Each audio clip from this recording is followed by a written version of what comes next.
Bonjour à tous, j'espère que vous allez bien.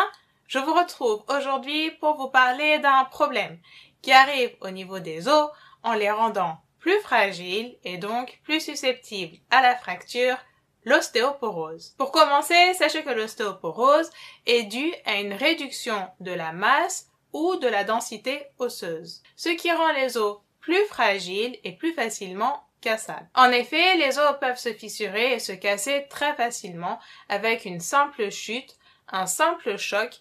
Il arrive même des cas où les os se fracturent tout seuls, sans cause évidente, mais rassurez-vous, cela arrive très rarement. Il est intéressant de savoir que nos os sont constitués d'un tissu appelé tissu osseux. Ce tissu est formé par de l'eau, des fibres de collagène, des minéraux tels que le calcium et le phosphore qui s'associent ensemble pour former des cristaux appelés cristaux hydroxyapatites. Ces cristaux donnent à l'os toute sa dureté. C'est grâce à tous ces éléments que nos os sont solides, durs et résistants à la traction et aux différents chocs. Contrairement à ce que peuvent penser beaucoup de personnes, nos os sont vivants, c'est-à-dire qu'ils sont constitués également de cellules vivantes appelées ostéoblastes, ostéocytes, ostéoclastes et cellules bordantes. Alors ces cellules ont différents rôles au sein du tissu osseux et se renouvellent régulièrement. J'attire votre attention sur le fait que la quasi-totalité de nos os se forme de l'enfance jusqu'à l'adolescence. Passé la trentaine, il devient beaucoup plus difficile à notre organisme de fabriquer de l'os. La quasi-totalité de notre capital osseux à l'âge adulte provient de ce que notre organisme a fabriqué de notre enfance jusqu'à notre adolescence. Il est donc très important d'avoir une excellente alimentation durant l'enfance et l'adolescence afin d'apporter à notre organisme l'ensemble des nutriments dont il a besoin pour produire du tissu osseux. Donc si jamais vous êtes à l'adolescence et que vous souhaitez suivre un régime restrictif pour perdre du poids et atteindre un idéal physique, sachez que cela pourra vous causer des problèmes à l'âge adulte et notamment au niveau de vos os. Il est donc impératif, je le dis et je le redis et j'insiste bien sur ce point, de ne pas suivre de régime restrictif à l'adolescence qui pourra entraîner des carences alimentaires et donc réduire l'ensemble des éléments qui permettent à votre organisme de construire du tissu osseux. Sachez que ce n'est qu'une complication parmi tant d'autres, donc si jamais vous êtes à l'adolescence et que vous souhaitez avoir une apparence physique qui soit meilleure en perdant du poids, eh bien les régimes restrictifs ne sont vraiment pas la bonne solution. La meilleure solution est de suivre un régime alimentaire équilibré et varié, associé à une activité physique régulière et adaptée à votre organisme. Alors l'ostéoporose touche à la fois les hommes et les femmes, mais surtout les femmes après la ménopause, c'est-à-dire vers l'âge de 50 ans. À la ménopause, il y a une réduction du taux des hormones féminines sexuelles chez la femme, comme l'œstrogène, qui provoque un arrêt des règles et qui peut favoriser l'apparition de l'ostéoporose. Le diagnostic de l'ostéoporose se fait via un examen appelé ostéodensitométrie. Cet examen ressemble à une radiographie. Avec cet examen, le médecin va observer le taux de déminéralisation qu'il y a au niveau des os. Si jamais ce taux est supérieur à 25%, le médecin pourra poser le diagnostic d'ostéoporose. J'attire votre attention sur le fait que certaines maladies et traitements peuvent favoriser l'apparition de l'ostéoporose. Parmi les maladies, il y a les maladies qui entraînent un déséquilibre hormonal tel que l'hyperthyroïdie ou le déficit en testostérone. Au niveau des traitements, eh bien, sachez que la prise de corticoïdes sur une très longue période, c'est-à-dire plus de 6 mois, peut favoriser l'apparition de l'ostéoporose. De même que la prise d'antiviraux donnés pour lutter contre le VIH, c'est-à-dire le sida. Les principaux symptômes de l'ostéoporose sont des fissures et des fractures qui apparaissent au niveau des os régulièrement, ainsi qu'une réduction de la taille de 3 cm depuis l'âge adulte. Il est intéressant de savoir que les personnes qui souffrent d'obésité ont en quelque sorte une protection par rapport à l'ostéoporose grâce à leur masse graisseuse. Chez les personnes qui souffrent d'obésité, les os sont plus résistants car ils doivent supporter un poids qui est supérieur à la normale. Je tiens à vous préciser que la consommation d'alcool, de tabac, ainsi que la sédentarité, c'est-à-dire le manque d'activité physique, peuvent favoriser l'apparition de l'ostéoporose. Il est important de savoir que des solutions existent pour préserver notre capital osseux. La première solution est de consommer des aliments riches en calcium. J'ai fait auparavant une vidéo sur le calcium, je vous conseille de la visionner pour en apprendre un peu plus à ce sujet. Je vais mettre le lien de cette vidéo dans la vidéo que vous regardez actuellement.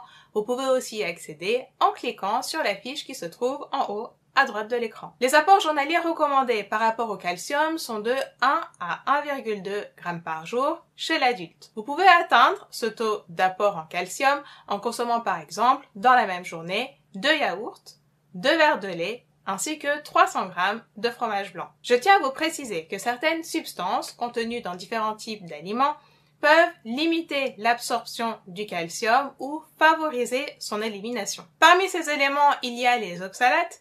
Donc j'ai fait auparavant une vidéo sur les oxalates. Je vous conseille de la visionner pour en apprendre un peu plus à ce sujet. Je vais mettre le lien de cette vidéo dans la description de la vidéo que vous visualisez actuellement. Vous pouvez aussi y accéder en cliquant sur la fiche qui se trouve en haut à droite de l'écran. Il y a aussi l'acide phosphorique qui se trouve au niveau de certains sodas et de produits industriels, la caféine et l'alcool. Pour optimiser l'absorption du calcium que vous allez prendre grâce à votre alimentation, il est donc conseillé de décaler de quelques heures la prise d'aliments riches en calcium par rapport à ces autres aliments. Je tiens à vous sensibiliser sur la vitamine D car elle est aussi très importante pour la bonne santé de nos os. Sachez que la plupart des personnes qui vivent dans des régions peu ensoleillées sont carencées par rapport à cette vitamine. Il est donc très important d'en prendre régulièrement et surtout de suivre son taux au sein de votre organisme grâce à une prise de sang. En effet, 2 personnes peuvent prendre la même dose de vitamine D et avoir des absorptions différentes. Il est intéressant de savoir que l'association phosphore, vitamine D, oméga 3 permet d'optimiser l'absorption du calcium et d'avoir une bonne santé au niveau de nos os en limitant l'ostéoporose. Vous pouvez retrouver l'ensemble de ces éléments au sein des poissons gras tels que le saumon par exemple. Alors pour traiter l'ostéoporose, le médecin va d'abord combler les carences en calcium ou en vitamine D. Il peut également prescrire des médicaments tels que les bisphosphonates comme l'alendronate qui vont permettre de préserver le capital osseux de la personne. Sachez tout de même que les bisphosphonates peuvent entraîner une irritation au niveau de l'ésophage.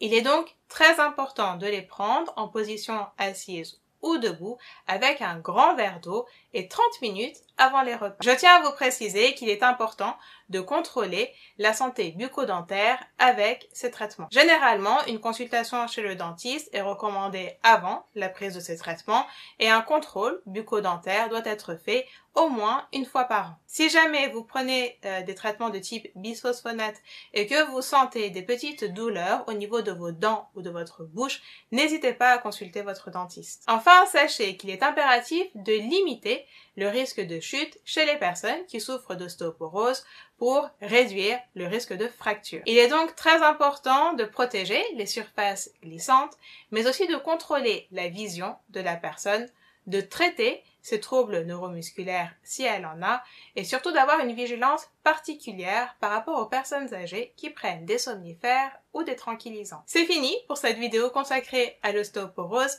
J'espère vraiment qu'elle vous aura bien informé par rapport à ce sujet. Alors surtout, n'hésitez pas à liker la vidéo, partagez-la comme d'habitude pour informer tous vos proches et pour être au courant de toutes les vidéos que je poste, abonnez-vous à la chaîne en cliquant sur s'abonner et sur la petite cloche qui se trouve juste à côté. Enfin, pour vous amuser en testant vos connaissances à travers des quiz santé de différents niveaux, mais aussi pour poser vos questions directement à un professionnel de santé indépendant et du coup vous libérer par rapport à vos inquiétudes sur différentes maladies, traitements ou problématiques de santé, téléchargez l'application PharmaQuiz. Vous pouvez tout de suite bénéficier d'un essai gratuit en cliquant sur le lien dans la description de la vidéo. Sachez également que les abonnements sont très accessibles, donc n'hésitez pas à télécharger cette application que j'ai créée pour vous et à me dire ce que vous en pensez. Votre avis compte énormément pour moi. Je vous dis à très vite pour de nouvelles vidéos et d'ici là, bien évidemment, prenez soin de vous.